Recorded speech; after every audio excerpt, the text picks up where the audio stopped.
ស្ត្រីដែលជាស្ត្រីរឹងមាំ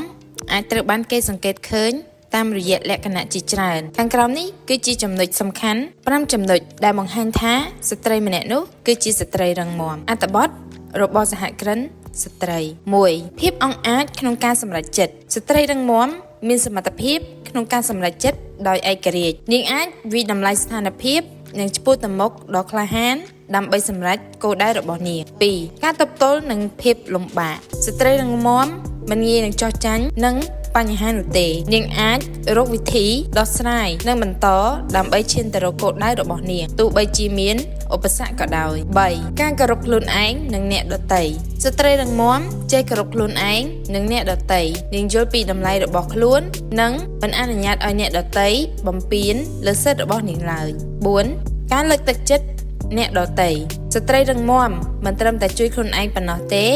នាងក៏អាចជាប្រភពនៃការលើកទឹកចិត្តដល់អ្នកដទៃឲ្យក្លាយទៅជាមនុស្សរឹងមាំផងដែរ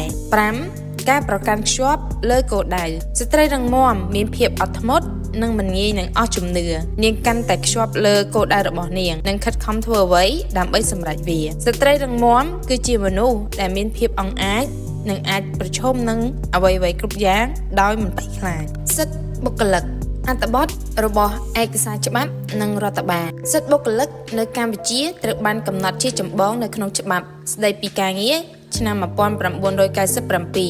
ដែលជាឯកសារគ្រឹះសម្រាប់ការពារសិទ្ធិនិងកាតព្វកិច្ចរបស់បុគ្គលិកនៅក្នុងទំនាក់ទំនងការងារខាងក្រោមនេះគឺជាចំណុចសំខាន់ៗនៃសិទ្ធិបុគ្គលិកដែលអ្នកគួរដឹង 1. សិទ្ធិទទួលបានប្រាក់ឈ្នួលសមរម្យបុគ្គលិកមានសិទ្ធិទទួលបានប្រាក់ឈ្នួលយ៉ាងហោចណាស់ស្មើនឹងប្រាក់ឈ្នួលអបបរមាដែលកំណត់ដោយច្បាប់ឧទាហរណ៍នៅឆ្នាំ2023ប្រាក់ឈ្នួលអបបរមាសម្រាប់វិស័យកាត់ដេរគឺ$200ក្នុងមួយខែហើយអាចផ្លាស់ប្ដូរ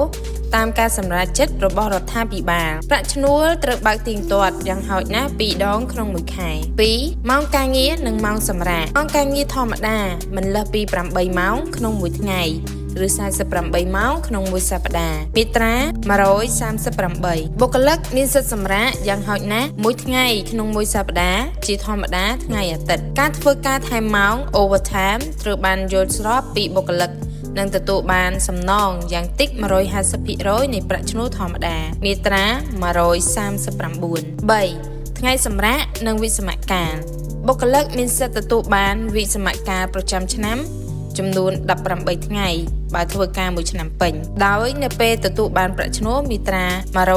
166មានថ្ងៃសម្រាកបុណ្យជាតិដែលកំណត់ដោយរដ្ឋាភិបាលឧទាហរណ៍បុណ្យភ្ជុំបិណ្ឌបុណ្យចូលឆ្នាំខ្មែរស្ត្រីមានផ្ទៃពោះមានសិទ្ធិឈប់សម្រាកមិត្តភាព90ថ្ងៃដោយទទួលបានប្រាក់ឈ្នួលយ៉ាងហោចណាស់ 50% មាត្រា182 4. សិទ្ធិសុខភាពនិងសុវត្ថិភាពនិយោជិកត្រូវផ្ដល់លក្ខខណ្ឌការងារដែលមានសុវត្ថិភាពនិងមិនប៉ះពាល់សុខភាពមាត្រា229បុគ្គលិកមានសិទ្ធិចូលរួមក្នុងរបបសន្តិសុខសង្គមជាតិសសជដែលគ្រប់ដណ្ដប់លើគ្រោះថ្នាក់ការងារនិងជំងឺ 5. សិទ្ធិបញ្ចប់កិច្ចសន្យាបុគ្គលិកមានសិទ្ធិលាឈប់ដោយជូនដំណឹងជាមុន15ថ្ងៃឬ30ថ្ងៃអាស្រ័យលើរយៈពេលធ្វើការដែលទទួលបានប្រាក់បំណាច់មាត្រា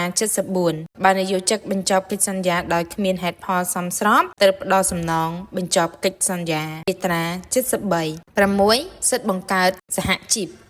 បុគ្គលិកមានសិទ្ធិបង្កើតឬចូលរួមក្នុងអាជីពដើម្បីការពារផលប្រយោជន៍របស់ខ្លួនមាត្រា266